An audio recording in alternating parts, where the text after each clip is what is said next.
Our ideas of God may vary from culture to culture.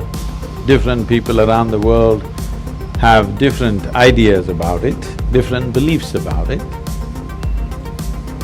But why we came to this idea is this: we all crawled out of our mother's wombs and you see a newborn child how he's looking. He's asking, who, what the hell is all this? So much creation. Do you see question marks in his eyes? What? So much. Who did all this? Obviously, first he looks at his mother. Well, the mother delivered you, but she can't deliver the planet.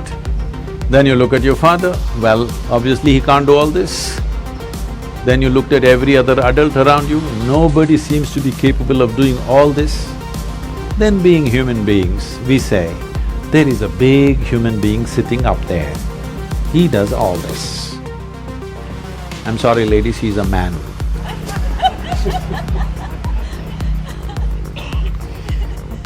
Because we are human, we are thinking a big human is up there.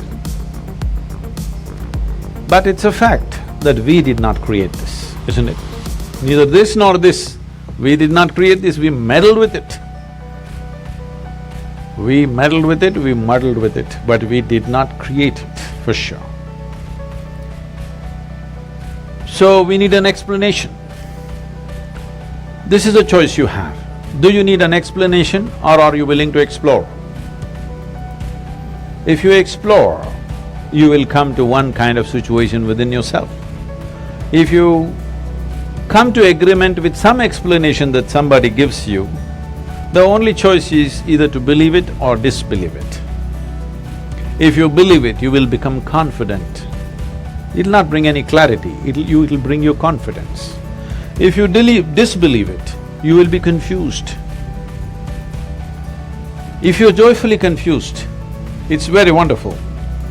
But most people don't know how to handle their confusion joyfully. When they get confused, they make themselves miserable. But the most wonderful thing in human intelligence is to recognize what you do not know as you do not know.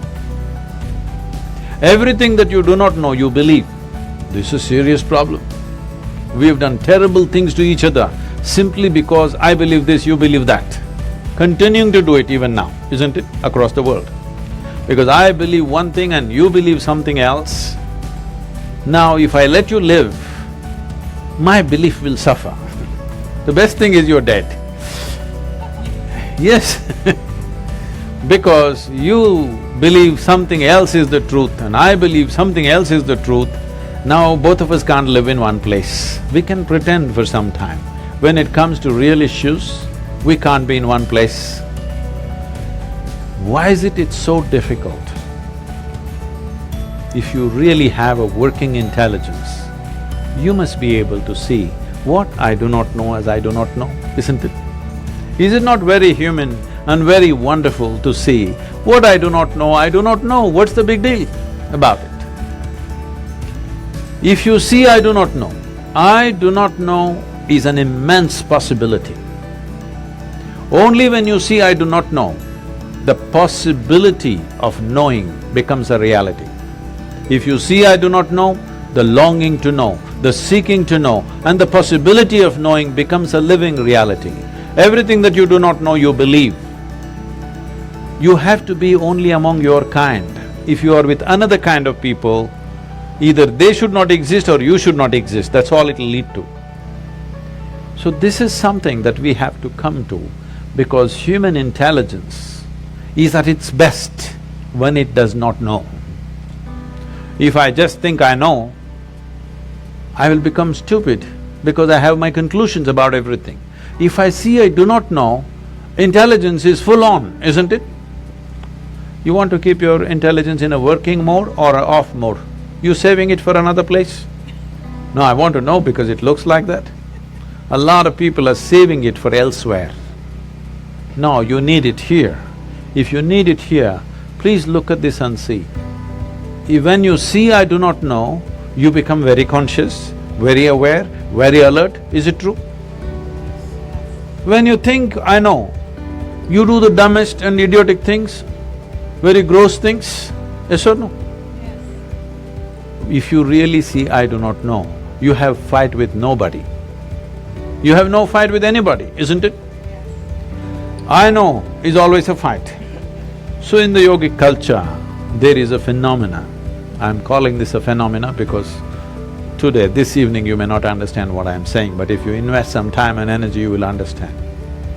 We identify with our ignorance, never with our knowledge.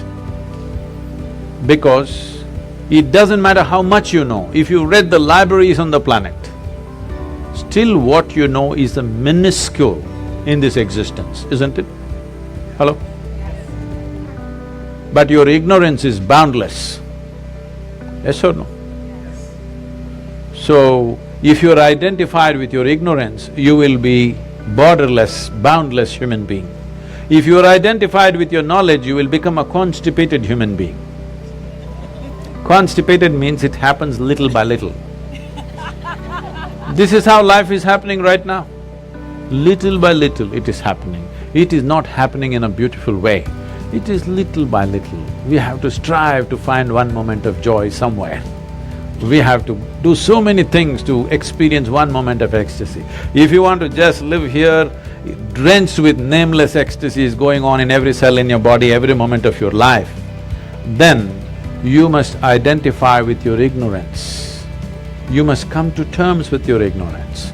If you come to terms with your ignorance and pay enough attention, if you're ignorant, you naturally pay attention, isn't it? If you pay enough attention, you will see with all this scientific knowledge that we have, we still do not know one atom in its entirety. We know how to use them, we know how to break them, we know how to fuse them, we know how to make them explode, but we don't know what the hell it is even today, yes or no? So if you pay enough attention, you clearly realize you don't know a thing.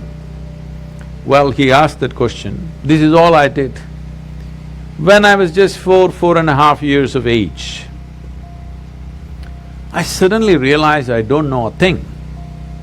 So if somebody gave me a glass of water, I'm just looking at the water because I do not know what is water. Well, I know how to use the water, but I don't know what it is. Even today you don't know what it is. If I find a leaf, I'm staring at it for 4-5 hours. If I sit up in my bed, I'm just staring at the darkness for the entire night. My dear father, being a physician, he started thinking I need psychiatric evaluation. So this boy is simply staring at something all the time. My problem is I look at this, I still don't know this, so I'm not able to shift my attention to anything else. If I look at this, I'm just looking at this because I've still not figured this out. So if you pay enough attention, this universe opens its doors only to those who pay enough attention.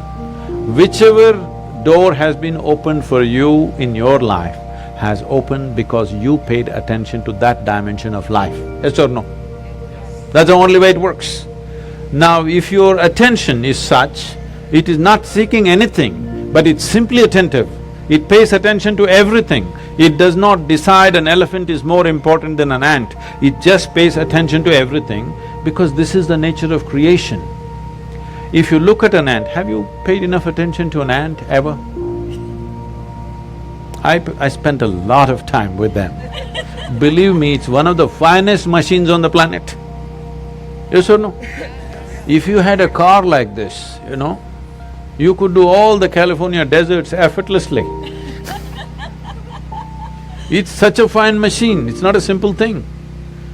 If you pay enough attention to the ant, you will realize whatever created this ant, it did not pay any less attention to the ant than it paid to you. Yes or no? Then who the hell are you to decide who should get more attention and less attention? It is just that you have to sharpen your ability to pay attention, not to any particular thing, to simply pay attention. If you pay enough attention, is it true this body, though you gave food from outside, this body was created from inside? Yes? So whatever is the source of creation must be functioning from within you, isn't it? Is it? So, when you don't know what is the nature of the source of creation, you may use in English language. In India, we have many words. In this part of the world, you may call it God. It's just your explanation for the source of creation, isn't it? Because you have no explanation for the creation, you saying, God made this. We have 1,000 names for that, all right? But fundamentally, we are trying to explain the source of creation. Is it true in your experience, the source of this life's creation is functioning from within you? If it's functioning from within you, if it's somewhere up there and you missed it, it's okay. If it's happening from within you and you missed it, isn't it a tragedy? Hello? Yes. If the source of creation is throbbing within you and you did not notice it, are you not a tragedy? So my entire life and work is to just avoid the tragedy for people. Thank you. Thank you very much.